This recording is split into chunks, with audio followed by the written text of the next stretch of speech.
This story is inspired by a real near-death experience. Names and events have been altered to protect privacy and enhance dramatization. If you've experienced an NDE or know someone who has, share your story in the comments. I had always believed the world was divided into winners and losers, and I was determined to be on the winning side. Law was my weapon, and the courtroom was my battlefield. I didn't just practice law, I dominated it. My name, David Monroe, was synonymous with success, power, and victory at any cost. From the moment I stepped into Monroe and Associates, my law firm, I felt a surge of pride. The polished marble floors, the glass-paneled offices, and the hum of ambition reminded me of everything I had built. It wasn't just a firm. It was a monument to my triumphs. And I made sure everyone knew it. Clients came to me because I got results. It didn't matter if the case was morally ambiguous or if my tactics crushed someone's life in the process. All that mattered was winning. The more complex the case, the more I thrived. I had a knack for finding loopholes, bending truths, and dismantling opposition with surgical precision. That morning, I was preparing for another high-stakes meeting. A corporate client had requested my help in shutting down a whistleblower, a mid-level manager who had exposed unethical practices. It was an open and shut case for me.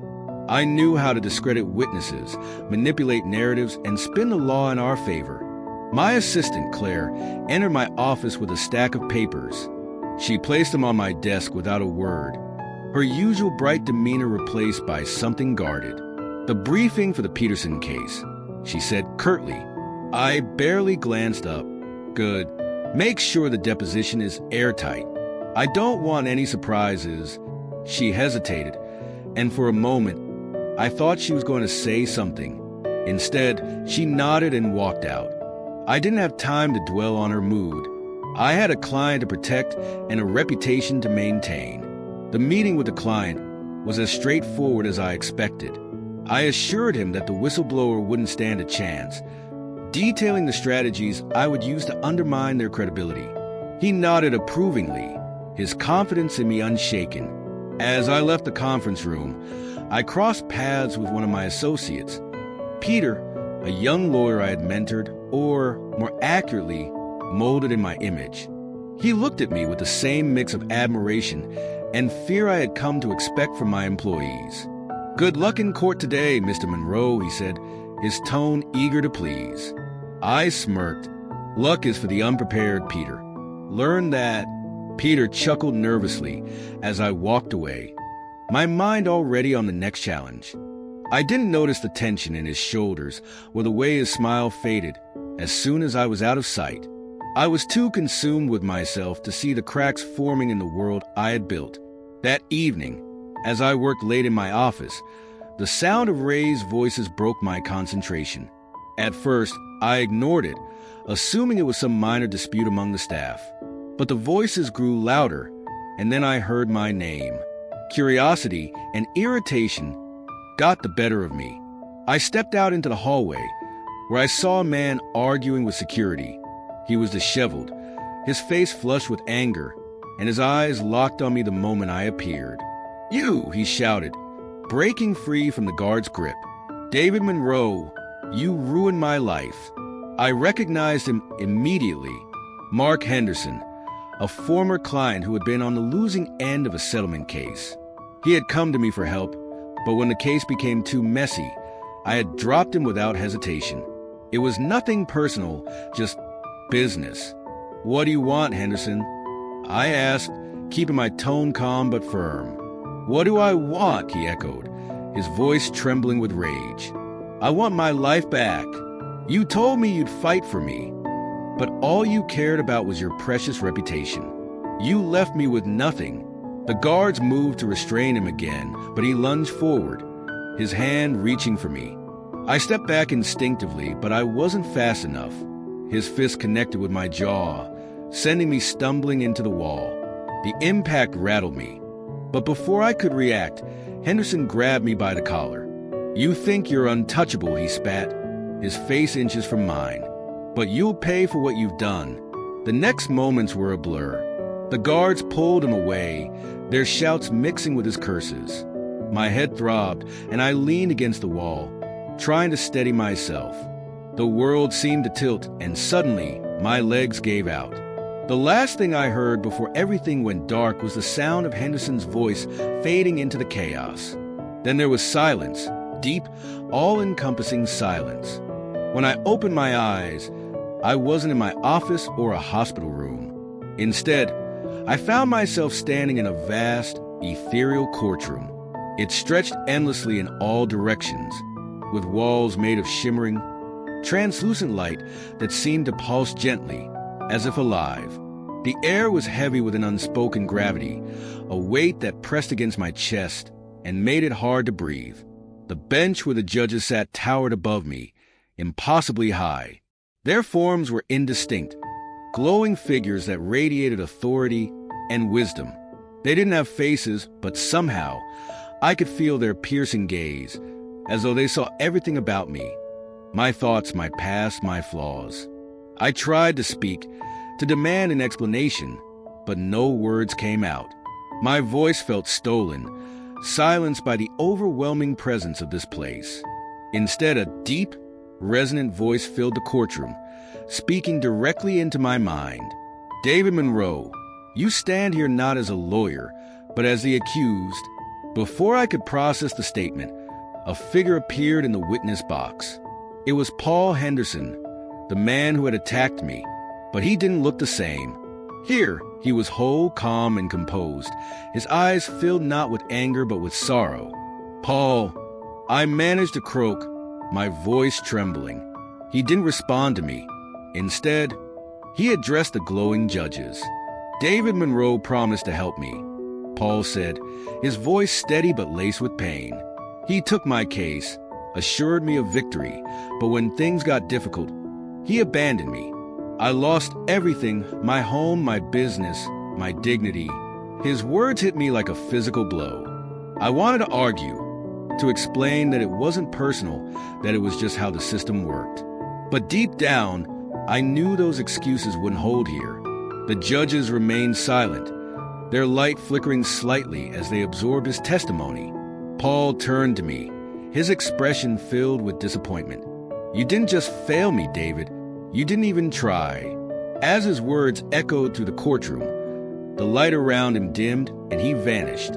I was left standing there, exposed and powerless. More figures appeared, one after another, each stepping into the witness box to share their story. There was Maria Alvarez, an elderly woman whose eviction I had facilitated for a real estate client. Her trembling hands gripped the edge of the stand as she described how she had been forced to leave the home where she had raised her children. There was no compassion, she said, tears streaming down her face. Just cold paperwork and signatures. I begged for more time, but it didn't matter. Then came Peter, the young associate from my firm. He stood with his shoulders slumped, his eyes filled with exhaustion. "You taught me to win at any cost," he said bitterly, "but you never taught me to care. I lost my integrity trying to be like you." The witnesses kept coming, their stories blending into a cacophony of pain and betrayal. Each one chipped away at the walls I had built around my conscience, exposing the cracks I had refused to see. I wanted to run, to escape this relentless judgment, but my feet were rooted to the ground. The glowing judges finally spoke again, their voices harmonizing into a single, resonant tone. "Do you understand the weight of your actions, David Monroe?" I shook my head, tears blurring my vision. "I didn't mean to hurt them," I said, my voice breaking. "I was just doing my job." "Your job," the judges echoed, their light intensifying, "was a choice. Every case you took, every decision you made, every person you ignored, each was a thread in the tapestry of your life. And this tapestry has caused more harm than good." The courtroom fell silent, the only sound the pounding of my heart. I felt the truth of their words, a truth I had avoided for so long. My ambition, my drive to win, had blinded me to the human cost of my actions. A new figure appeared in the witness box, but this one was different. It was me, Another version of myself, dressed in the same sharp suit I had worn so many times in court. But this version of me looked weary, the confidence and power replaced by a deep sadness. "David," he said, his voice softer than I expected, "you've spent your life building a fortress of success, but it's hollow. You've hurt people, pushed them away. And for what? To prove you're better? To feel important?" I couldn't answer. His words pierced through me, stripping away the last of my defenses. "There's still time," he continued, stepping closer. "But only if you're willing to change. Only if you're willing to let go of the ego that's consumed you." The glowing judges spoke once more, their tone final. "David Monroe, you've been shown the truth of your life. The choice is now yours. Remain bound by your pride or let it go and begin again." The courtroom dissolved around me, the glowing figures fading into the distance.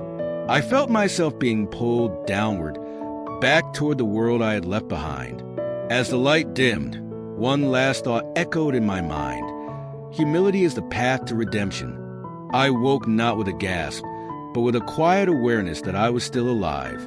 The harsh fluorescent light of the hospital room flooded my vision, blinding me momentarily as reality rushed back. My head throbbed, and the sterile smell of antiseptic filled the air. For a fleeting moment, I wished to be back in that courtroom, not because it was comfortable, but because it had forced me to confront myself in ways I never had. As the fog of sleep lifted, the memories sharpened. The witnesses, their testimonies, the glowing judges, and my doppelganger's final words.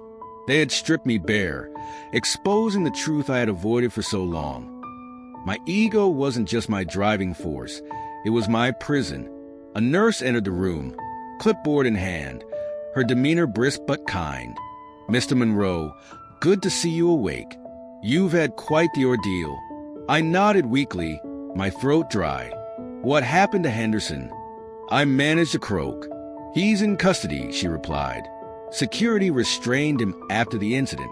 You were lucky. Another inch to the left, and that blow to your head could have been fatal." Lucky. The word hung in the air, heavy with irony. Was it luck that had brought me back, or something else entirely? I wanted to tell her about the courtroom, about the glowing figures and the truth they had forced me to see.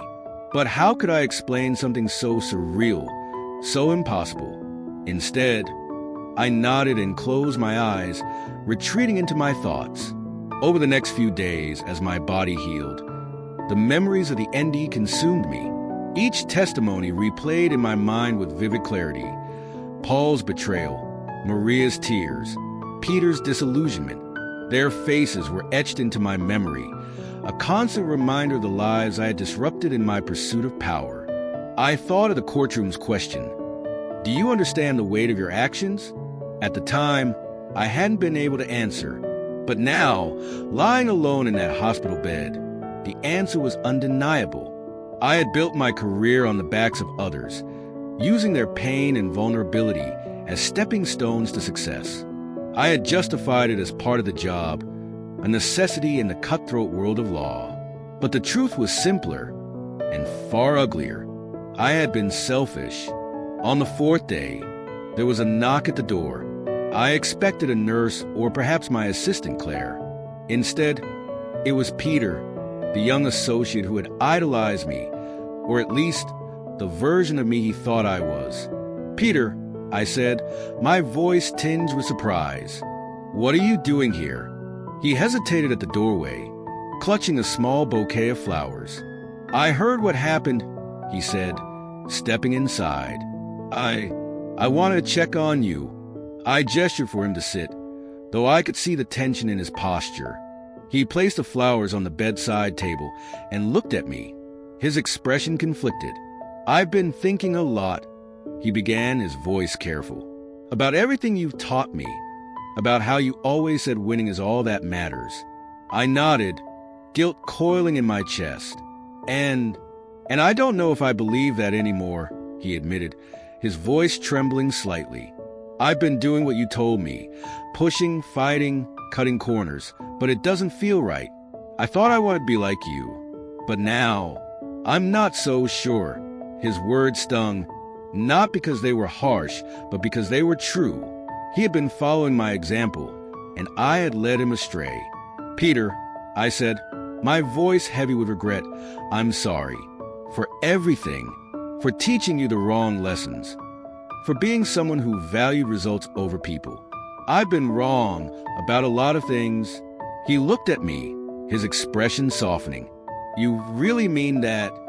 "I do," I said firmly. "And I'm going to change. I don't know how yet, but I will. And I hope you'll do the same." After Peter left, I felt a spark of something I hadn't experienced in years. Hope.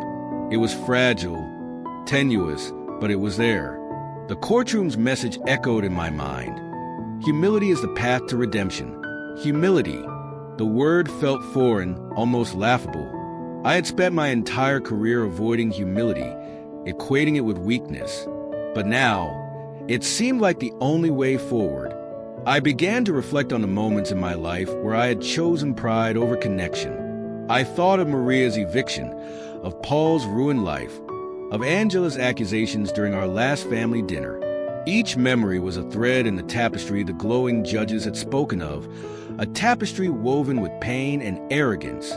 But could I weave a new one?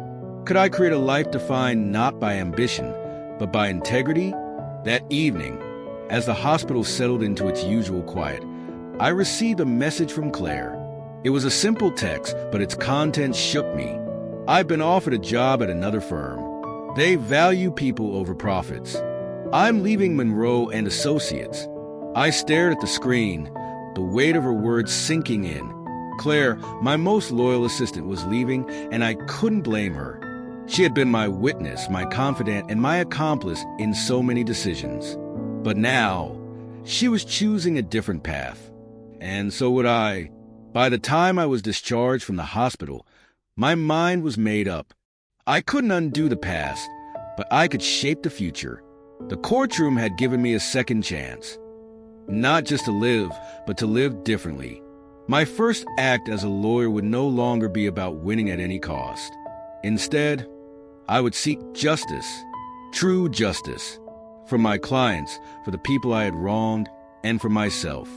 Leaving the hospital felt like stepping into a world I no longer recognized.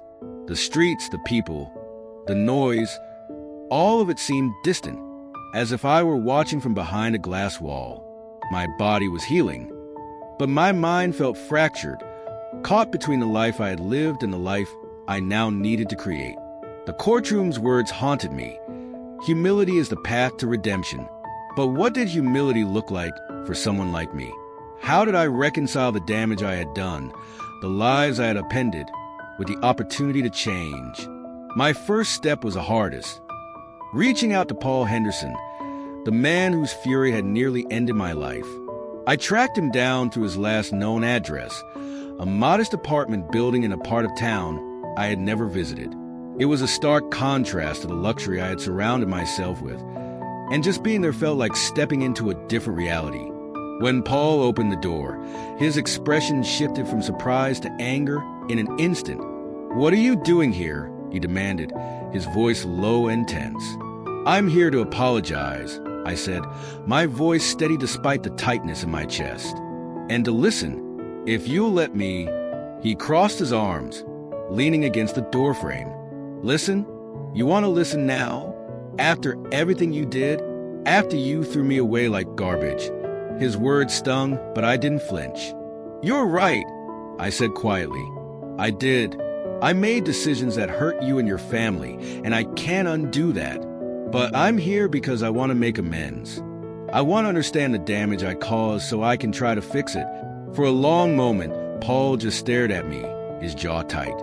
Then, with a heavy sigh, he stepped aside. "Fine. You want to listen? Come in." Paul's apartment was small but tidy, filled with photos of his wife and children. As we sat at his kitchen table, he began to recount the fallout of the case I had mishandled. The financial ruin, the strain on his marriage, the years of rebuilding his life from scratch.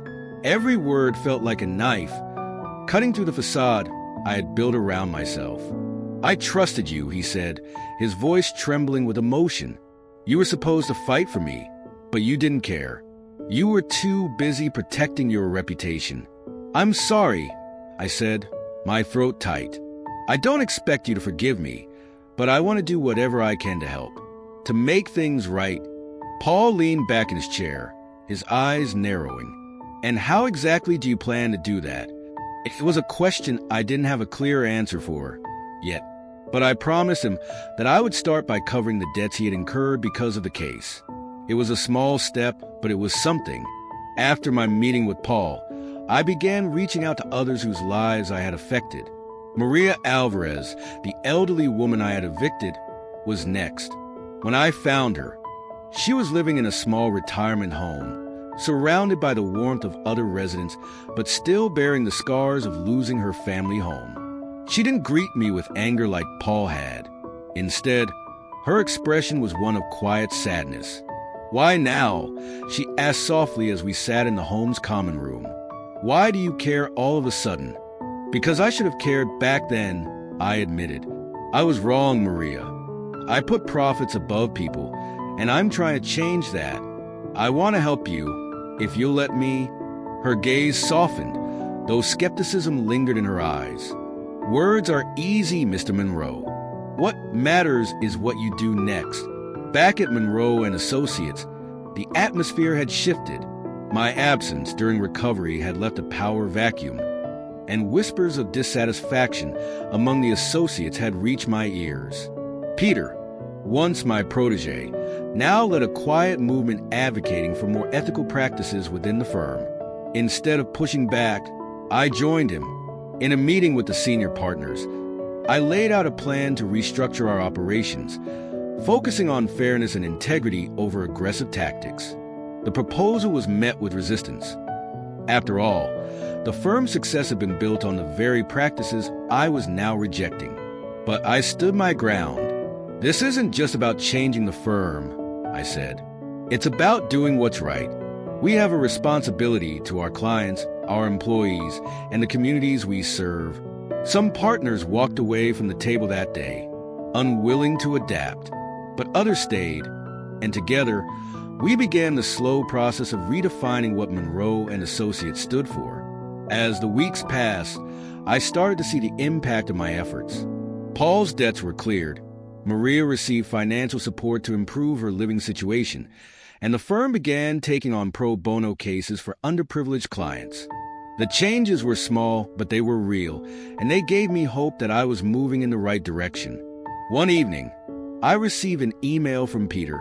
It was brief, but it meant more to me than he could have known. "You're starting to make a difference. Keep going." I still carried the weight of my past actions, but it no longer felt like a burden I had to bear alone. The courtroom's lesson, that humility was the path to redemption, had become my guiding principle. For the first time in years, I felt a sense of purpose that wasn't tied to winning or proving myself. It was tied to the lives I could uplift, the wrongs I could begin to right. And as I sat in my office one quiet evening, reviewing a case that would help a struggling family keep their home, I realized something profound. This was what success truly looked like. Months had passed since the attack that had almost ended my life, but in many ways, it felt like the beginning of a new one. The world I had once seen as a competition, where power and success were measured by how many people I could outsmart, now seemed different. My priorities had shifted. Winning wasn't about victories in court anymore. It was about making meaningful changes. It started small, just an idea sketched on a piece of paper in a hospital room. I wanted to create something that would outlive my career, a foundation dedicated to helping those the legal system often overlooked. Low-income families, underrepresented individuals, and those crushed by bureaucracy deserved a chance to be heard.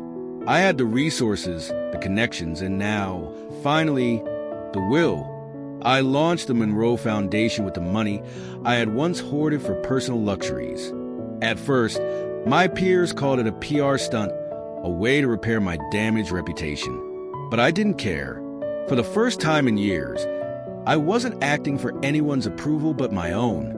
The foundation's first case involved a single mother, Carla, who was about to lose her home to foreclosure. As I sat with her in the modest kitchen of her small house, listening to her story, I felt a pang of recognition. I had represented companies like the one evicting her countless times, never thinking about the people on the other side of the paperwork. "This isn't just a house," she said, her voice trembling. "It's where my kids feel safe. It's all we have." Her words echoed Maria's from my ND. The parallels were impossible to ignore. This time, I had the chance to make things right, not just for Carla, but for the many others like her. The changes at my firm were slow but steady. The flashy, aggressive reputation we once prided ourselves on began to fade, replaced by a quieter, more ethical approach. We started taking on cases that aligned with the Foundation's mission, offering pro bono services to those who couldn't afford legal representation. Not everyone at the firm embraced the shift. Some partners left, unwilling to adapt to this new vision. But others, like Peter, became champions of the change. He spearheaded a mentorship program for young associates, teaching them the lessons I had learned the hard way. During one meeting, Peter turned to me and said, "The firm feels different, like it actually stands for something now." Hearing that was like a balm to my soul. The judges in that glowing courtroom had told me that redemption wasn't in words but actions. Slowly, action by action, I was starting to believe it. One evening, I found myself dialing a number I hadn't called in years. Angela answered after a few rings, her voice cautious. "David, is everything okay?" "It is," I said, though my heart was racing. I want to check in. It's been too long." There was a pause, and I could almost hear her debating whether to hang up. Instead, she sighed and said, "I'm glad you called." We talked for hours that night, catching up on years of estrangement. I apologized for pushing her away, for choosing my career over family. She didn't forgive me immediately, but the fact that she listened was enough. It was a start. The cases we took on to the Foundation began to have a ripple effect. Carla kept her home, and her victory inspired others in her community to fight back against predatory lenders. Maria, with the financial support we provided, opened a small business, a cozy bakery that quickly became a neighborhood favorite. Paul, once my fiercest critic, reluctantly accepted my help and began rebuilding his life. Each success was a thread in the tapestry the glowing judges had shown me. For every life I touched, the weight of my guilt lifted just a little. I wasn't erasing the past. I couldn't. But I was building something new, something better. One afternoon, I was walking through the city when I heard someone call my name. I turned to see Claire, my former assistant, standing outside a cafe. She looked happier, more confident than I'd ever seen her. "David," she said, smiling, "I heard about the Foundation. It's unexpected, but it's good." "Thank you," I said, genuinely touched. "And how about you? How's the new job?" She laughed lightly. "It's challenging but rewarding. They actually care about people there, I nodded, feeling a mix of pride and regret. "I'm glad you found a place that values you. I wish I'd realized sooner how much I owed you." Her expression softened. "People can change, David. Looks like you're proving that." That evening, as I sat on the balcony of my apartment, watching the city lights flicker like stars, I felt something I hadn't felt in years. Peace. The courtroom, the glowing judges, the witnesses. They were still with me, their voices a constant reminder of the path I had chosen. But now, instead of guilt, they inspired me to keep going. The journey wasn't over. It never would be. But for the first time, I was okay with that. I had found purpose, not in winning, but in giving back. And in the quiet of that moment, I realized something profound. The ego I had clung to for so long was gone, replaced by something far more meaningful: humility. My story isn't just about a near-death experience. It's about what happens after. Redemption isn't found in grand gestures or quick fixes. It's in the small, consistent actions we take to make the world a little better. If this story resonated with you, please like, comment, and subscribe for more life-changing journeys. Share this video with someone who might need to hear it. Together, let's create ripples of compassion and connection.